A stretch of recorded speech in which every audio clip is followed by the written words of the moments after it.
ओम श्री साईनाथाय नमः। Good morning, Sai morning.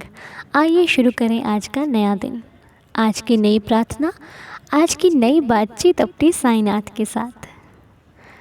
बाबा से बात करते हैं, प्रार्थना करते हैं, अरदास करते हैं और दिन की शुरुआत करते हैं। श्री साईं चरणों में अपना नमस्कार करते हुए प्रभु से आज्ञा लेते हैं। आशा करती हूँ कि आप सब लोग अच्छे होंगे, स्वस्थ होंगे और मस्त होंगे।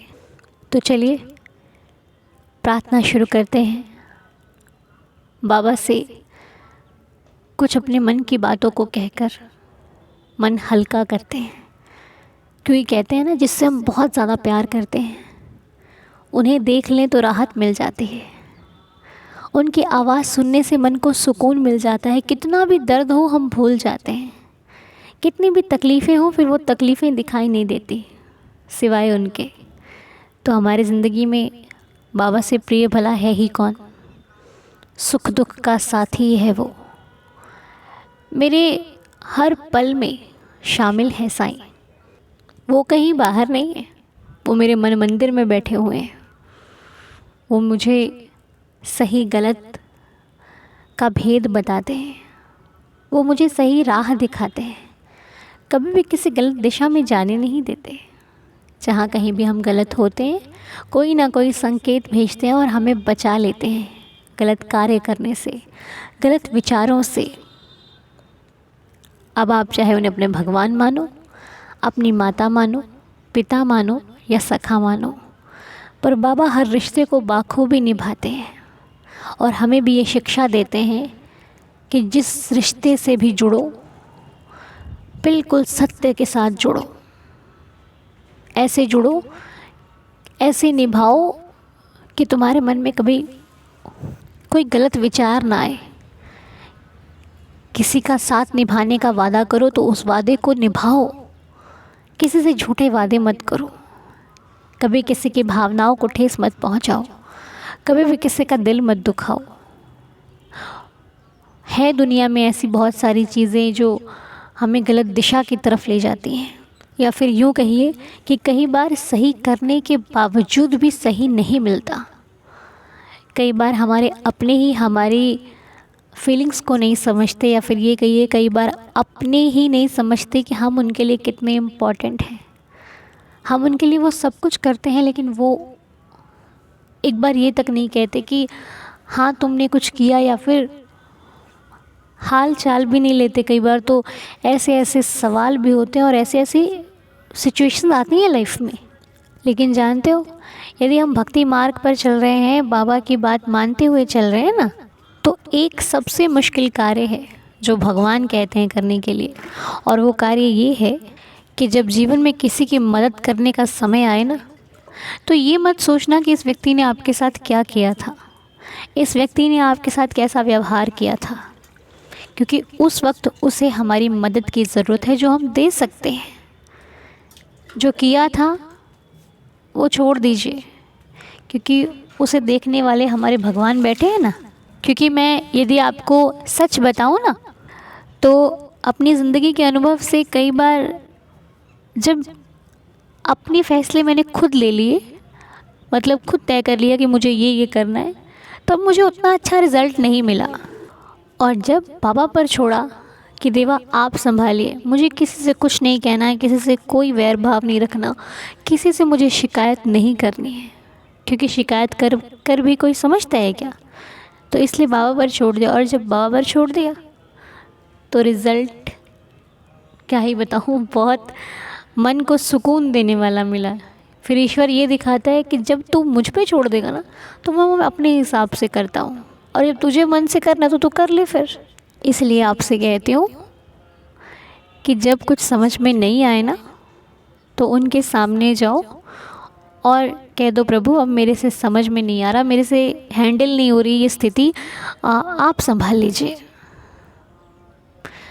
आप देखिए, आप जानिए, मैं आपके सहारे हूँ, आप ही मेरी रक्षा कीजिए, और मेरा जीवन का जो भी है वो आप संभालिए। मुझसे संभल नहीं पा रहा है, मैं देख नहीं पा रही, मैं कोशिश तो करती हूँ लेकिन मुझसे कहीं ना कहीं गलती हो जाती है, मैं कहीं ना कहीं विचलित हो जाती हूँ या फिर हो जाता हूँ। आप संभाल लीजिए देवा। और जब हम अपना हर कार्य अपने भगवान पर छोड़ते हैं तो हमारे भगवान हमारी रक्षा करते हैं। दुनिया के किसी भी कोने में होंगे ना आप, वो हर जगह है, वो कण कण में है। ऐसी कोई भी जगह नहीं है जहाँ मेरा साईं ना हो, वो सब जगह है। जहाँ हम हैं वहाँ भी साईं है, जहाँ हम नहीं हैं वहाँ भी साईं है। जहाँ मैं देख पा रही हूँ वहाँ भी मेरा साईं है, और जहाँ मेरी नज़र तक नहीं जाती वहाँ भी मेरा साईं है। तो इसीलिए बाबा के श्री चरणों में प्रार्थना करते हैं कि देवा, हमारा मन विचलित हो जाता है, हम परेशान हो जाते हैं, कई बार फैसला लेने चलते हैं तो कुछ गलत ही ले बैठते हैं। इसलिए आप हमारी रक्षा करना, मार्गदर्शन करना कि हम जो करें अपने भले के लिए भी करें और दूसरों के भले के लिए भी करें। हमारा कार्य कभी किसी के जीवन में कोई परेशानी ना खड़ी कर दे, हमारा कार्य कभी किसी के लिए कोई अड़चन ना बने, कभी किसी की ज़िंदगी में कोई विपदा का कारण ना बने, कभी हम किसी का दिल ना दुखाएं, किसी के दुख का कारण ना बने। हम वो बने जो दूसरों के चेहरे पर मुस्कुराहट ला सके। हम वो बने क्योंकि जो दूसरों की ज़िंदगी में खुशियाँ लाता है वही होता है साईं का भक्त। क्योंकि बाबा ने हमें यही सिखाया है कि कोई कुछ भी करे, हमें मतलब है अपनी करनी से कि हम क्या कर रहे हैं। दुनिया की देखेंगे तो रोज़ भटकते रह जाएंगे, क्योंकि यहाँ कोई समझ में ही नहीं आता कभी कर क्या रहा है व्यक्ति। हमें देखना है हम क्या कर रहे हैं, चीज़ की ज़रूरत है हमें वो कि बाबा संभाल लेंगे। जो भी हम जिनके लिए भी प्रार्थना करते हैं, हम साईं चरणों में रोज़ यही कहते हैं कि देवा, दुनिया में बहुत दुख है, चारों तरफ देखा जाए तो दुख ही दुख है। सुख तो सिर्फ आपके पास है, सुकून सिर्फ आपके श्री चरणों में है, बाकी हर जगह दुख है। 2 पल की खुशी है और 10 पल का दुख है। तो इस संसार में है कोई उम्मीद आपको किसी से? तो चलिए अब उन नाम को रखते हैं बाबा के श्री चरणों में अरदास करते हुए। और एक सबसे पहले नाम मैं कहना चाहूँगी कृपाल चंद अंकल जी का। और मैं आप सभी से एक रिक्वेस्ट करती हूँ कि जब भी अपने दरबार में बैठे, साईनाथ के पास बैठे, तो इन अंकल जी के लिए ज़रूर प्रेयर करना। क्योंकि ये इतने दुख की घड़ी से गुज़र रहे हैं ना कि देखा जाए तो भी नहीं देखा जाता। लेकिन और पता है, जब कोई व्यक्ति तकलीफ़ में होता है ना तो हम तो सिर्फ उसे देखकर तकलीफ़ जताते हैं। उस व्यक्ति पर कितनी तकलीफ़ होती है भगवान ना करे कभी किसी को अनुभव हो, कभी किसी के ऊपर ऐसी घड़ी आए।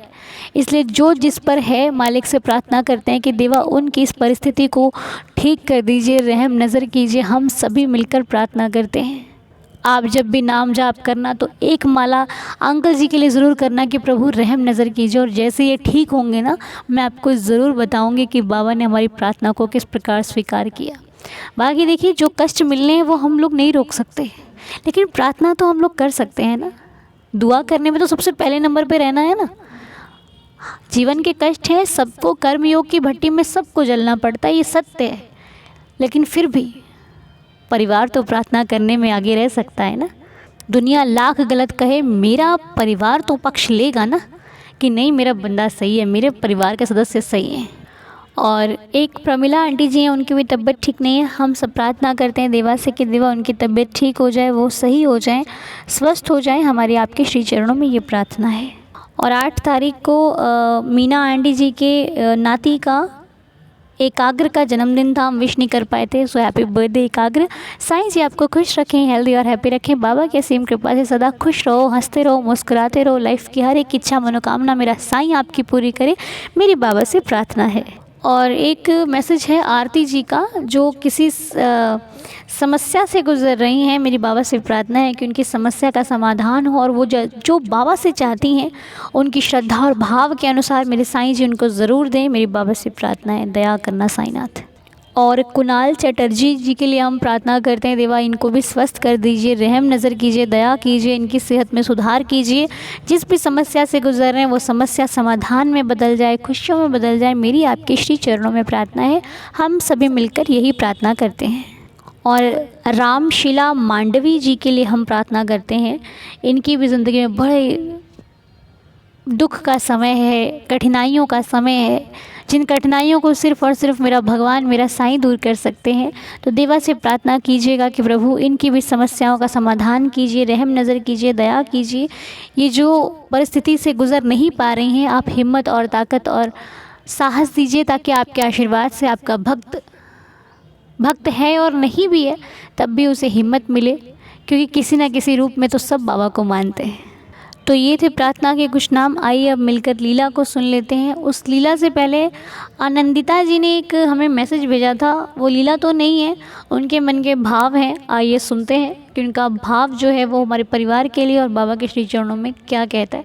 आइए सुन लेते हैं। ओम साई राम, जय जय साई राम। अनु जी, आप मेरे से छोटी हो, इसीलिए चलिए ड्यू रिस्पेक्ट मुझे आपको इसीलिए अनु, आई एम नॉट, मतलब ये नहीं बोल रही हूँ कि अनु दीदी, अनु जी रेस्पेक्ट करके मैं बोल रही हूँ, क्योंकि आपसे ही हमने पहले सच में मैं बाबा को नहीं जानती थी। मेरे दीदी मुझे बाबा के बारे में बताया, और तब से लेके, लेकिन ऐसी बात नहीं, हमारे घर पे बाबा की फोटो बहुत दिन से मेरे मम्मी ने रखा हुआ था, लेकिन इतना नॉलेज सच में नहीं था। मेरी दीदी ने मुझे आपका चैनल का नाम भेजा और उसने बताया कि ये सुनते रहो और देखना, बहुत अच्छी लगेगी। सच में अनु, मेरे थैंक्स टू माय दीदी, वो कोलकाता में रहती है, उसने मुझे सुदीप्ता नाम है उसका, मेरी दीदी का। उसने मुझे भेजा, और मैं शायद 1 साल हो गया मैं जुड़ते हुए आपके चैनल पे, लेकिन ये हमारा चैनल है अभी। हम सबका, हम सब एक परिवार है। मैं कोई लीला नहीं शेयर करूंगी, लीला तो छोटी मोटी होते ही रहते हैं सच में, लेकिन स्पेसिफिकली मैं कोई लीला नहीं कहना चाहती हूँ। लेकिन प्लीज ये शायद इधर चैनल में ये बताइएगा।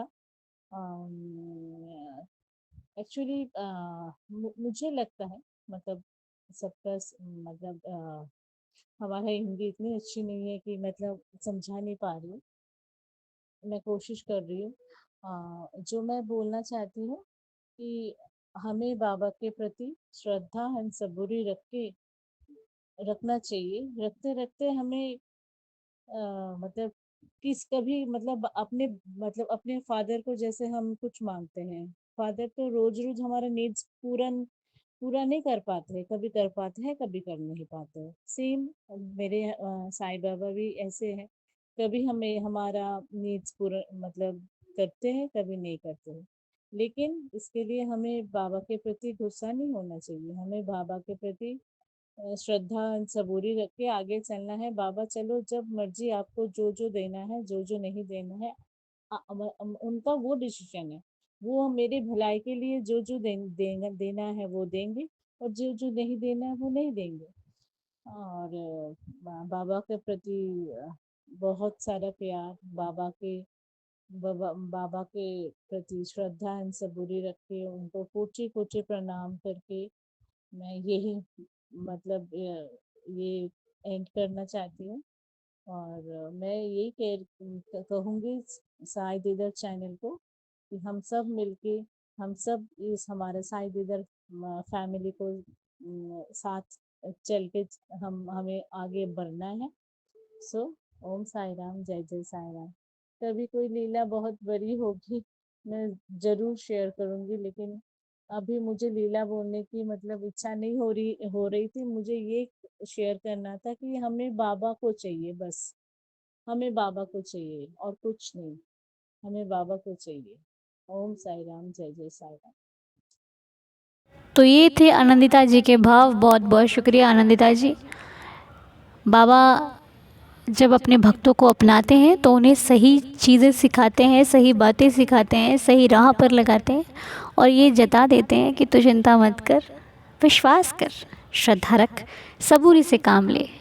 तो बहुत अच्छी बातें आपने हमको बताई और बहुत अच्छा लगा आपको सुन करके। साईं जी खुश रखें, हेल्दी और हैप्पी रखें, हमारी तो श्री चरणों में यही प्रार्थना है। और मैंने पहले भी कहा था, मैं आप सबसे शायद छोटी हूँ, इसलिए आप मुझे अनु कहकर बुलाएं, मुझे बहुत अच्छा लगेगा। जो मुझसे छोटे हैं वो कह सकते हैं दीदी, उनको मैं कह सकती हूँ, लेकिन जो मुझसे बड़े हैं, मैं आपको देख नहीं सकती लेकिन आप मुझे देखकर अनुभव कर सकते हैं, इसीलिए आप मुझे अनु कहकर बुलाएं, मुझे बहुत अच्छा लगेगा, ठीक है। और आइए अब एक लीला पढ़ लेते हैं जो कि लिखित लीला है आज की। उसमें हम पढ़ते हैं, ओम साई राम अनु जी, मैं दिल्ली से पायल बोल रही हूँ। सभी साईं दीदार फैमिली को मेरा नमस्कार है। मैं साईं दीदार चैनल से 3 साल से जुड़ी हूँ। तब से मेरी लाइफ बिल्कुल बदल गई है और रोज़ लाइफ में कोई ना कोई लीला होती है। कुछ दिन पहले मेरे पेट में दर्द उठा और हर मंथ ये दिक्कत होती थी। मैं दवाई तो लेती थी, लेकिन इस बार मेरी बेटी ने बोला कि मम्मी आप ना ऊदी खाओ और लगाओ, देखना साईं बाबा जी आपको ठीक कर देंगे। मैंने वही किया और ऊदी खाते ही पेट दर्द में आराम पड़ गया। शायद ये 20 सालों से पहली बार हुआ कि मैंने महीने में कोई दवाई नहीं खाई और दर्द की बाबा ने ऐसे चमत्कार किया कि क्या बोलूँ, मेरे बाबा ने किस रूप में मेरी मदद ज़रूर करते हैं। ओम साई राम मेरे बाबा, ओम साई राम अनु जी। तो ये देखिए, छोटी सी लीला और बड़े बड़े कमाल। लीला छोटी सी है लेकिन वक्त के लिए बहुत बड़ी है, क्योंकि जो दर्द का अनुभव करता है उससे पूछिए कि दर्द क्या चीज़ है, सहन नहीं होता कई बार। तो पायल जी की लीला समझ में तो आ ही गई होगी आपको। उनकी बेटी के रूप में साईं ने कहा कि उदी खा ले, ठीक हो जाओगे। ऐसा है साईं, पता नहीं कब किस रूप में आकर आपको बता दे, इसलिए कर लिया करो वो काम जो साईं संकेत देते हैं, ठीक है। तो ये बहुत ही सुंदर लीला आपने शेयर करी हमसे पायल जी, बहुत बहुत शुक्रिया। माफ़ कीजिएगा आने में आपकी लीला देरी हो गई, क्षमा चाहती हूँ, माफ़ कीजिएगा। लेकिन बाबा की इच्छा, साईं की लीला साईं ही जाने। तो बहुत बहुत शुक्रिया। आइए अब मिलकर 11 वचनों के पाठ के साथ आज के दिन की शुरुआत करते हैं। ओम साई राम। जो शिरडी में आएगा आपद दूर भगाएगा, चढ़े समाधि की सीढ़ी पर, पैर तले दुख की पीढ़ी पर, त्याग शरीर चला जाऊंगा, भक्त ही तू दौड़ा आऊँगा, मन में रखना दृढ़ विश्वास, करे समाधि पूरी आस, मुझे सदा जीवित ही जानो, अनुभव करो सत्य पहचानो, मेरी शरणा खाली जाए, हो तो कोई मुझे बताए, जैसा भाव रहा जिस जन का, वैसा रूप हुआ मेरे मन का, भार तुम्हारा मुझ पर होगा, वचन ना मेरा झूठा होगा, असहायता लो भरपूर, जो मांगा वो नहीं है दूर, मुझ में लीन वचन मन काया, उसका ऋण ना कभी चुकाया, धन्य धन्य वह भक्त अनन्य, मेरी शरण तज जिसे न अन्य, अनंत कोटि ब्रह्मांड नायक राजाधिराज योगिराज पर ब्रह्म, श्री सच्चिदानंद सद्गुरु साईनाथ महाराज की जय। बाबा के श्री चरणों में कोटि कोटि नमन करते हुए आज की प्रार्थना को संपूर्ण करते हैं। देवा सबकी रक्षा करे, सबका भला करे, सब पर कृपा करे, हमारी श्री साईं चरणों में ये प्रार्थना है। तो शुरू कीजिए आज का दिन, प्रार्थना कि आप सभी का दिन शुभ और मंगल, खुश रहें और अपने कार्य में सफल हो। मिलते हैं आपसे नेक्स्ट वीडियो में, तब तक के लिए ओम साई राम, जय जय साई राम।